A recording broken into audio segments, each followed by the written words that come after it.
성도님은 보배롭고 존귀하신 분이십니다.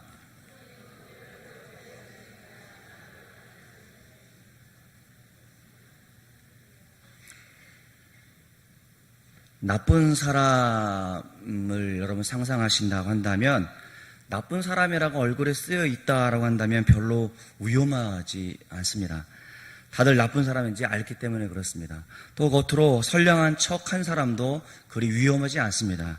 왜냐하면 그 위선은 냄새가 나기 때문에 사람들이 금방 알아차리기 때문에 그렇습니다.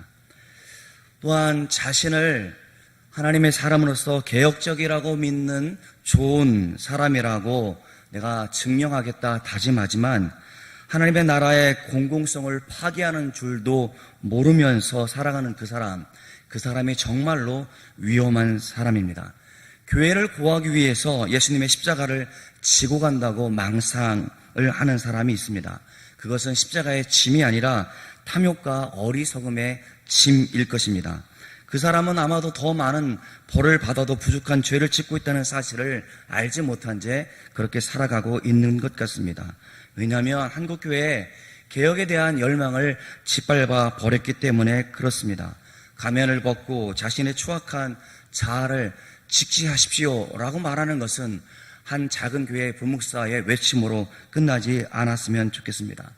지난주 우리는 한 대형 교회 아버지 목사가 아들 목사에게 세습한 교회에 대한 교단적인 재판국의 결과를 보았습니다. 방송 뉴스에서 메인으로 다룰 만큼 심각한 일이었고 세간에 많은 이목을 집중했던 사건이었습니다. 많은 비판이 쏟아지고 있습니다. 총회법으로 금지되어져 있는 세습 금지에 대해서 그렇게 강행할 수 있다는 게 놀랍기도 합니다. 곰곰이 생각해 보았습니다. 교회 입장에서는 아들 목사가 와야 교회가 평안하다라고 말하는 그것을 1% 인정한다 치더라도 하나님의 교회를 자신의 소유처럼 개인화시켰다라는 사실을 지울 수가 없기 때문에 그렇습니다. 아니 어쩌면 아들 목사가 담임이 되어야 아버지 목사의 치부를 감추려고 하는 그런 노력 가운데 있기 때문에 그러한 결과가 나오지 않았나 생각을 하게 됩니다.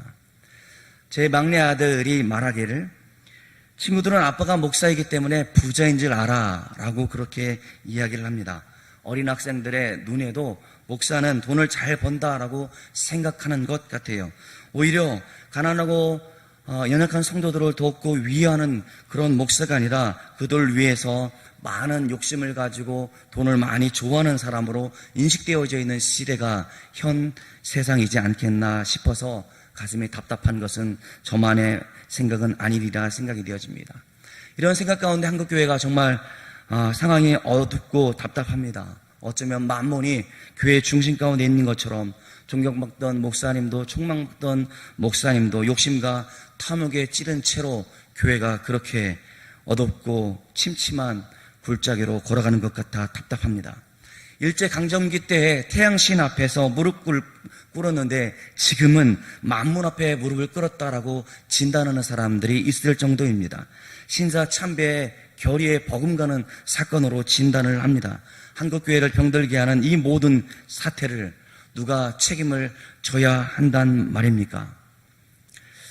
오늘 저는 본문을 통해서 혹시 우리 안에 이러한 탐심이 하나님의 나라의 영광을 가리고 있는 것은 아닌지 우리가 한번 말씀을 통해서 나누고자 합니다. 오늘 5장 전체를 볼 때 19절까지 나와 있고 20절부터 27절까지 나와 있는데 두 개의 이야기가 한 가지 주제를 말해주고 있습니다. 나라로는 지금의 시리아, 지금 아람왕의 군사령관이었던 나하만이라는 사람을 성경은 표현하기를 그는 큰 사람이라고 말씀해주고 있고 존귀한 자, 그러니까 아람에서 왕 다음으로 중요한 인물이었다라는 것입니다. 왕에게 총애를 받고 있었던 사람이었습니다. 그런데 중요한 것은 그럼에도 불구하고 그는 나병에 걸려 있다라는 것입니다. 존귀한 자여 큰 용사이지만 결국 자신은 나병에 걸려있는, 나병이라고 하는 것은 지금으로서는 의학으로서는 고칠 수 있는 병입니다만은 그 당시로서는 죽음을 뜻하는 병이었단 말입니다. 그렇게 큰 자였든지 존귀한 자였던지 아람에서 가장 두 번째로 유명한 사람이 있다던 치더라도 그는 치명적인 나병에 걸려서 절망과 고통 가운데 살아갈 수밖에 없는 인물로 나와 있습니다. 20절에 보면 20절에는 또 한 사람이 등장하는데 그는 게하시라는 사람입니다. 이스라엘 사람이었습니다. 하나님께서 귀하게 사용하시는 선지자 엘리사의 사환이었습니다. 엘리사로 말미암아 하나님께서 어떻게 초자연적인 권능을 가지고 일하셨는지 목도했던 사람이었습니다. 어쩌면 엘리사와 함께 하나님의 일을 감당했던 동역자와 같은 사람이었습니다. 세상 모든 사람들 가운데 부러움을 살 수 있었던 사람이었습니다. 하나님께서는 본문의 말씀을 통해서 이 두 사람의 극명한 차이를 보여주고 있고 그들이 어떤 선택을 하고 있는지 본문을 통해서 말씀해 주고 있어요. 한 사람은 이방 사람이었습니다.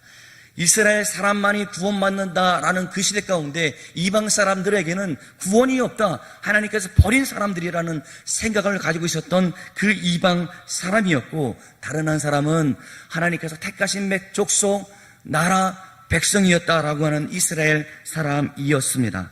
한 사람은 질병으로 인해서 엄청난 죽음의 위기를 맞이하고 있고, 한 사람은 건강하고 하나님의 권능 안에서 당시 위대한 하나님의 총과 함께 하나님의 일을 했던 사람이었습니다. 이 사람들은 서로 도저히 비교할 수 없을 만큼 차이가 있음에도 불구하고 그들의 선택이 그들의 운명을 갈라놓았다라는 것이 5장의 본문에서 우리에게 보여주는 모습입니다. 나아만, 다시 한번 돌아오면 나아만의 아내에게는 한 여자아이가 있었습니다. 한 종과 같은 여자아이가 있었는데 이 여자아이의 고향이 이스라엘이었어요. 전쟁을 통해서 포로로 끌려와서 나아만 장군의 아내의 한 여종이었습니다. 그녀는 이스라엘 사람으로서 또 오래전부터 잡혀왔지만 그 마음 가운데는 여호와 신앙에 대한 것이 있었고 또 엘리사가 하나님의 선지자라는 사실을 알고 있었습니다. 여주인의 남편인 장군이 나병 때문에 죽을 위기에 있었을 때에 이스라엘에게 한 선지자가 있는데 그에게 가면 우리 주인이 나을 수 있을 것입니다 라고 그런 이야기를 합니다. 얼마나 절박했던지 평소에는 거들떠보지도 않고 저 아이가 누구인지도 몰랐는데 그 아이의 말을 듣고 아내가 남편에게 이야기했을 때 가당치 않는 말이다, 쓸데없는 말이다 말하지 않고 기가 솔깃하가는 것은 그만큼 낳고자 하는 그런 마음이 있었겠다 싶습니다. 얼마 후 나아만은 아람 왕에게 이 사실을 보고하여 이스라엘에게 가고자 했을 때에 자신이 가장 아끼는 장수가 저 나해벌 국가인 이스라엘에게 간다고 하니까 이 사람 미친 거 아니야? 제정신이 아니구나 이렇게 생각할 수도 있었음에도 불구하고 그 왕은 엄청난 사례금을 주면서 답례품을 주면서 다녀오라고 하는 것이었습니다. 은 10달란트, 금 6,000개, 지금으로 환산하면 2억 9,886만 원입니다. 이거는 광명당 집사님 알려주신 금액이에요. 오늘날에 환산해도 3억 원이 넘는 지금으로서의 돈이면 그 당시는 엄청난 화폐 가치가 높았던 그 답례품을 가지고 다녀오라라고 한다는 것이죠. 평소에는 거들떠보지 않았던 여자아이의 말이 솔깃해지고 도저히 허락되어지지 않는 상황 가운데 지금 아람 왕이 답례품을 주면서 다녀오라고 하는 것을 볼 때 이 모든 것이 불가능함에도 불구하고 하나님의 사람 엘리사를 통해서 나아만 장군에게 어떠한 역사가 나타나고자 하는 것인지 하나님의 섭리 가운데 있었음을 우리는 잘 알 수 있었습니다. 협조를 구하는 아람 왕의 편지를 들고 지금 이스라엘에 왔습니다. 이스라엘 왕에게 편지를 전하였더니 이스라엘 왕이 그 편지를 읽으면서 사시나무 떨듯 크게 당황하는 모습이 보입니다. 옷을 찢으며 외쳐 말합니다. 도대체 나한테 왜 이렇게 괴롭게 하는 것인지, 당신 나병은 하나님의 저주를 받은 사람으로서 도저히 나을 가능성이 없는데, 도저히 고칠 수 없는 병으로 알려져 있는데 그걸 고쳐달라고 우리나라에 왔으니 이것도 무슨 빌미를 삼아서 우리나라를 공격하는 것 아니야? 라는 것 때문에 발발 떨면서 그렇게 어리석은 모습을 지금 나아만 앞에 보이고 있다라는 말입니다. 그러니 옷을 찢으면서 그렇게 안타까운 심정으로 우리가 죽을 위기에 놓였다는 그러한 모습들이 소문과 소문이 이어져서 지금 엘리사에게 그런 소문이 들려지는데, 왕이 그만큼 어리석은 짓을 했다라는 소식을 들은 엘리사는 자신에게로 그 사람들을 보내라고 말하고 있습니다. 어쩌면 이스라엘 왕은 자신이 영적인 리더십을 발휘하는 사람들이었다고 한다면, 그 소문을 듣고 왔던 사람이라고 한다면, 그래, 우리나라에 하나님의 선지자 나아만이 있으니까 당신이 그에게 가면 나을 수 있습니다 라고 말할 수 있을 터인데, 그는 영적으로 무지하였고 왕으로서의 사명을 감당하지 못하였기에 이런 어리석은 모습을 보이는 것 같습니다. 어쩌면 그 신하라도 영적으로 깨어있어서, 왕이시여, 이 땅에 선지자가 있습니다, 하나님의 사람이 있기 때문에 그에게 가면 나을 수 있습니다 라고 그렇게 간언을 했을 터인데, 그들도 영적으로 무지하여져서 그런 말을 하지 못하여 어리석은 짓을 하고 있다란 말입니다. 이스라엘을 방문하여 결국 엘리사의 집 앞에 이르렀습니다. 엘리사의 마음 가운데는 내가 이웃나라의 2등이기 때문에 나와서 나를 맞이할 줄 알았는데, 엘리사 선지자는 나와서 말하는 것도 아니고 맞이하는 것도 아니고 하인을 보내서 말하기를, 너는 가서 요단강에 몸을 7번 씻어라, 내 살이 여전하여 깨끗하리라 라는 말만 하는 것이었습니다. 정말 화가 나는 일입니다. 와서 극진히 대접하고 상사에게 모셔서 나를 치료해 줘야 될 터인데, 거들떠 보지도 않고 사난을 보내면서 저 더러운 요단강에 가서 7번 씻어라 말하고 있으니 얼마나 기가 막힌 놀이지란 말입니까? 그래서 그는 화가 나서 돌아가고자 합니다. 이때 또 하나님께서 섭리하십니다. 그 왕을 따랐던 종들의 마음 가운데 역사해 주셔서 여기까지 왔는데, 그래도 여기 한번 우리가 해봐야 되지 않겠습니까? 종들의 권유를 듣고 결국은 나아만은 그의 말대로 요단강에 들어가 몸을 씻게 되어지는데, 예전과 같이 피부가 아주 좋은 피부로 완전히 병이 고쳐졌다라는 것이 오늘 본문의 내용이란 말입니다. 하나님의 종의 말씀에 이렇게 순종함으로써 나아만은 몸을 고쳤을 뿐만 아니라 자신의 생활 태도를 완전히 바뀌는 놀라운 역사가 나타나고 있는데, 그것은 참 유일하신 참 하나님이라고 믿는다라고 그렇게 고백했던 것입니다. 우리가 같이 17절을 같이 읽어보도록 하겠습니다. 17절 시작.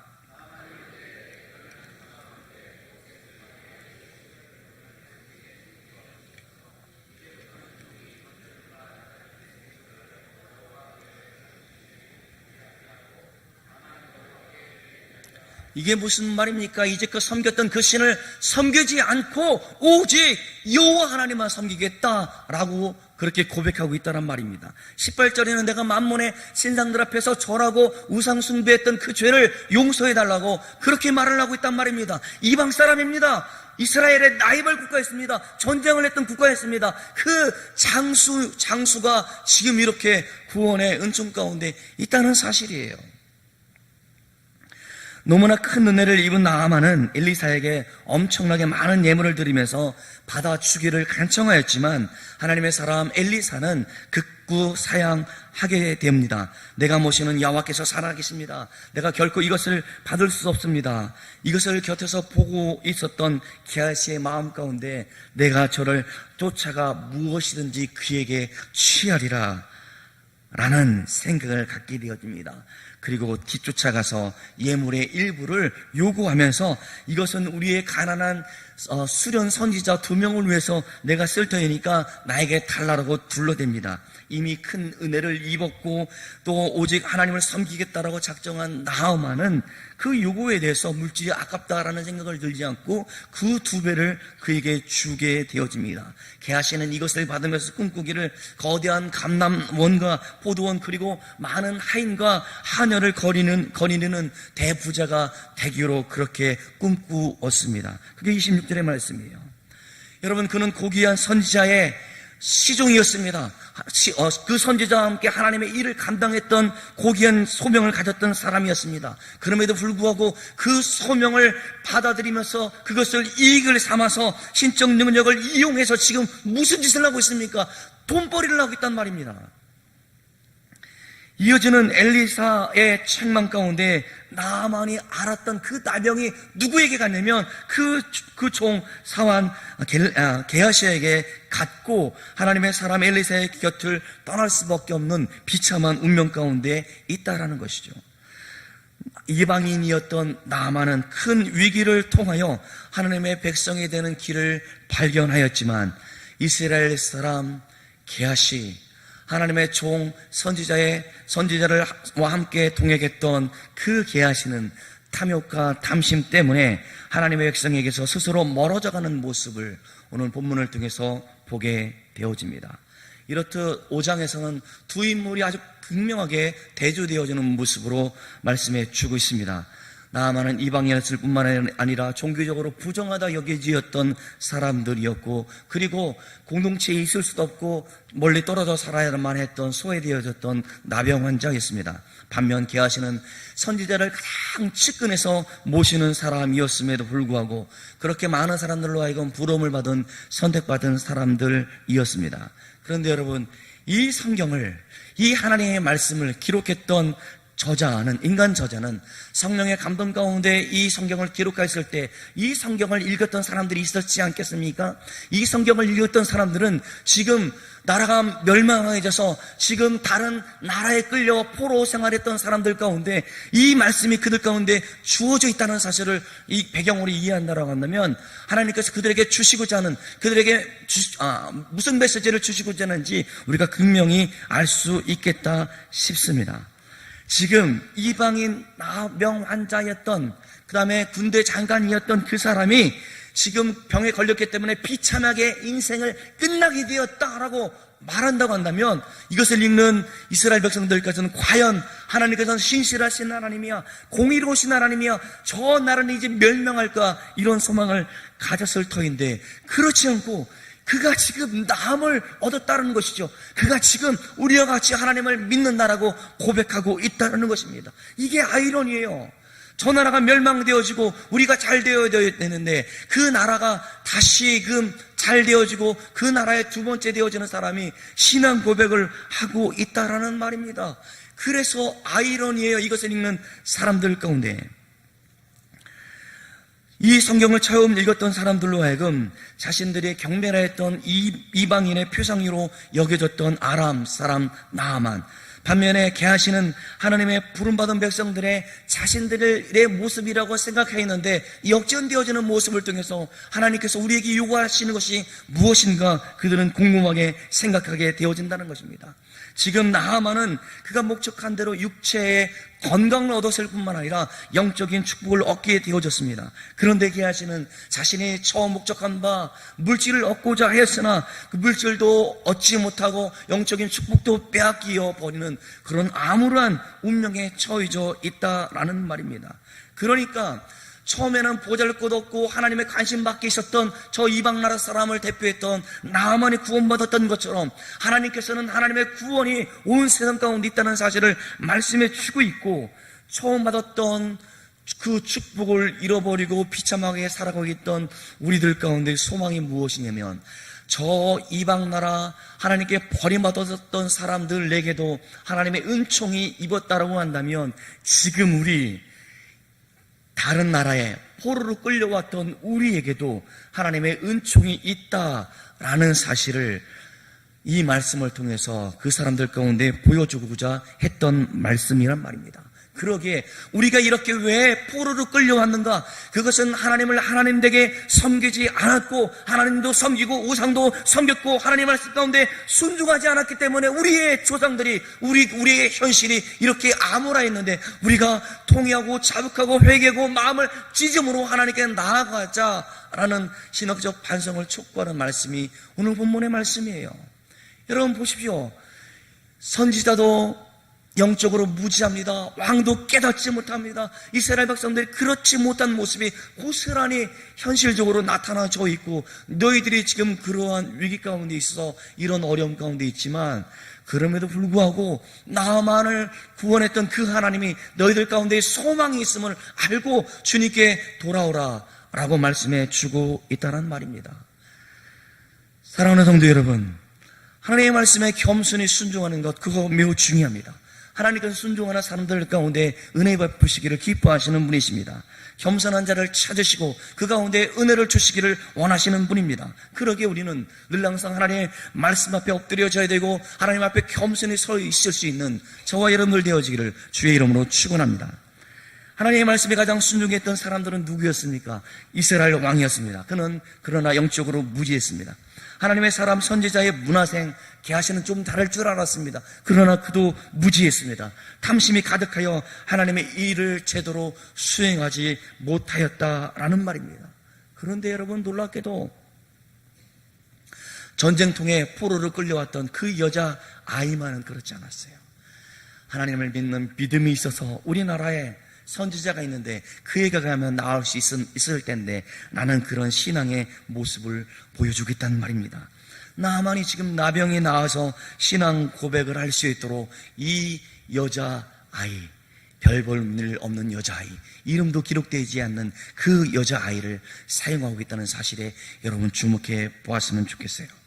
이와 같은 변화는 나만을 통해서 볼 수 있는 것만이 아니란 말입니다. 이 같은 변화는 살아계신 하나님, 전능하신 하나님이 우리 인생의 주인이 되어주시고 그 하나님 우리의 전부라 고백하는 사람들 가운데 볼 수 있는 믿음의 역사라는 말입니다. 불신하고 불순종하고 정확한 거짓이 가득한 저 사람 가운데는 알지 못하였지만 그럼에도 불구하고 하나님께서 택하신 사람들 가운데 은혜를 베풀어 주셔서 우리 주 예수 그리스도를 믿는 믿음이 우리를 구원하였고 그분과 함께 늘 항상 동행하는 것이 우리의 참 기쁨의 삶이라는 사실을 우리가 믿는다고 한다면 나에게도 그런 믿음의 역사가 나타난다는 사실을 고백할 수 있어야 된다는 것이죠. 그것은 중직자 여러분들에게만 해당되는 것도 아니고 목사에게만 해당되는 것도 아니고 보잘것없는 나에게도 하나님께서 은혜를 주셔서 나로 하여금 믿음의 역사를 이루어 가신다는 그런 고백 위에 우리가 살아야 된다는 사실을 우리 본문을 통해서 우리에게 말씀해 주고 있다는 겁니다. 그러기에 여러분들이 그러할진데 중직자 여러분들은 더 그럴 것이고 목회자들은 더 그럴 것이고 한국교회에 영향력 있는 사람들은 더 그렇게 하기 때문에 그들의 시선과 그들의 행동 가운데 우리가 주목하여 볼 수밖에 없다라는 말입니다. 게하시, 계시의 골짜기라고 그의 부모님들은 그에게 이름을 지으면서 하나님의 은혜와 하나님의 복이 그를 통해서 나타나기를 소망하는 마음으로 그렇게 이름을 지었고 이제 선지자의 문화생이 되어져서 그렇게 훈련받고 있는 모습들 가운데 기뻐했을 텐데 그렇게 종교적으로 하나님과 늘 항상 가까이 있는 자리에 있어서 이제 행복하다 말할 수 있었으면 좋겠는데 그렇지 않고 그 마음 가운데 탐심이 들어와서 욕심이 들어와서 그 종교를 빙자하여 그가 이득을 취하고자 하는 마음 때문에 그가 망하게 되어졌다는 말입니다. 우리 마음 가운데 혹시 예수를 믿는 것을 통하여 어떤 이득을 얻고자 하는 게 무엇이 있습니까? 그거는 내 마음껏 없다라고 말하던 치더라도 교회에서 열심히 봉사하고 헌신하는 것은 중요한 사람들만 하는 거라고 말하는 그 마음까지도 어쩌면 나하고는 상관없어 라고 생각하는 그 마음도 교만한 마음이라 저는 생각합니다. 오히려 그 마음 가운데도 그저 내가 그렇게 아무 일 없이 조용히 왔다 가는 것만으로도 하나님께서 내게 은혜를 주실 것이고 내게 복을 주실 것이다 라고 믿는 그것 또한 저는 탐심이라 말하고 싶습니다. 사랑하는 성도 여러분, 나아만과 게하시, 저와 여러분 지금 어떤 길을 걷고자 하고 있습니까? 저와 여러분 지금 무엇을 선택하고자 합니까? 하나님을 향한 믿음의 길 위에 서 있기를 원하십니까? 아니면 이 세상의 가치관처럼 돈이 최고야 수단과 방법을 가리지 않고 버는 일 가운데 집중하고 하나님을 예배하는 것도 중요하지만 돈 버는 일이 우선이야라고 말하는 세상 사람들 길 위에 서 있고자 하시렵니까?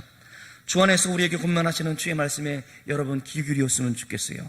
하나님께서는 우리로 하여금 온전히 주님을 따르기를 원하시고 이 땅 가운데 하나님의 건설을 위하여 하나님의 나라가 확장되어지기를 위해서 작은 자 같은 우리를 사용해 주시기를 원하신다는 것이죠. 그래서 촉구하고 있습니다. 우리로 하여금 돌이키라 말씀하고 있다라는 말입니다. 혹 나는 탐심이 없다? 아니요. 전적으로 주를 위해서 헌신하고자 하는 마음 없으면 여러분 그것은 조금의 탐심이라 말할 수 있을 것입니다. 그것으로 하나님을 기뻐할 수 없어요. 내가 힘이 부치도록 몸된 교회를 섬기고 주를 알지 못하는 많은 사람들 가운데 주의 복음을 증거하고자 하는 그 마음이 우리 가운데 있어야 되지 않겠습니까? 그것을 위해서 내 시간을 내가 가지고 있는 것들을 사용하여 하나님이 기뻐하시는 일들 가운데 쓰임받고자 하는 그런 마음이 우리로 하여금 탐심을 이길 수 있다라고 생각이 되어지고, 오늘 주님께서 말씀하시는 그 말씀 가운데 귀 기울이고 그 말씀대로 순종할 때에 우리 가운데 그런 축복이 있으리라 생각이 되어집니다. 우리 다 같이 고린도전서 6장 9절에서 11절 같이 읽으면서 마치겠습니다. 시작. 불의한 자가 하나님의 나라를 유업으로 받지 못할 줄을 알지 못하느냐. 미혹을 받지 말라. 음란하는 자나 도색하는 자들은 하나님의 나라를 유업으로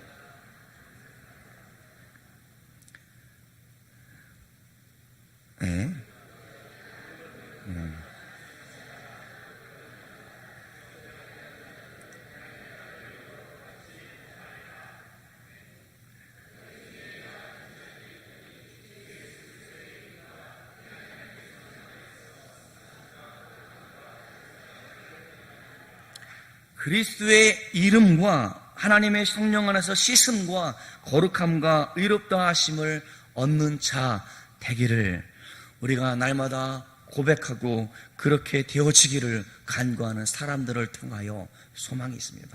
세상은 걱정을 많이 합니다만 우리가 더욱더 이러할 때 기도하면서 바른 교회 되기 위해서 우리 성도들이 무엇을 어떻게 해야 될 것인지, 내가 어느 곳에 서 있고 무엇을 선택해야 되는지, 그러한 깨달음이 저와 여러분들 가운데 있기를 주의 이름으로 축원합니다. 기도하겠습니다. 하나님 아버지 감사합니다. 우리는 보잘것없고 아무런 구원을 위해 산 것도 없음에도 불구하고 하나님의 사람으로 불러주시옵시고 이 땅 가운데 살아가는 날 동안 주님의 영광을 위해서 하나님의 나라의 확장을 위해서 쓰임받게 하여 주심을 진실로 감사함을 드립니다. 몸된 교회를 통해서 우리가 더욱더 그리스도의 제자로서 훈련받게 도와주시옵시고 몸된 교회에 하나님 우리 아버지 수축해 가신 성도들이 모여 하나님께 찬송과 영광과 존귀를 드리기를 원하옵나니 예배를 드리는 모든 사람들 가운데 날마다 더 큰 은혜와 더 큰 은총을 베풀어 주셔서 우리에게 맡겨진 사명을 위해서 힘있게 달려갈 수 있도록 주여 도와주옵소서. 세상이 분요하고 세상이 우리들에게 기대하는 바가 분명히 무엇인지 깨달아라. 빛과 소금의 삶을 감당하기를 원하고 우리가 하나님의 사랑을 많은 사람들 가운데 증언하며 살기를 원하고, 하나님 내가 진실로 예수 믿는 사람으로서 많은 사람들 가운데 증명되어지는 삶을 살아갈 수 있도록 주여 도와주옵소서. 이제껏 하나님 한 걸음 뒷걸음질 쳐서 멀찍이 바라봤던 사람들이라고 한다면 주님, 내가 주님의 몸된 교회를 위해서 주님의 영광을 위해서 주님의 나라 확장을 위해서 내 몸을 내 가진 모든 것을 드리며 하나님께 쓰임받기로 결단하는 모든 성도들이 되어질 수 있도록 주여 도와주옵소서. 감사드리옵고 사랑이 많으신 예수님의 이름으로 기도드리옵나이다. 아멘.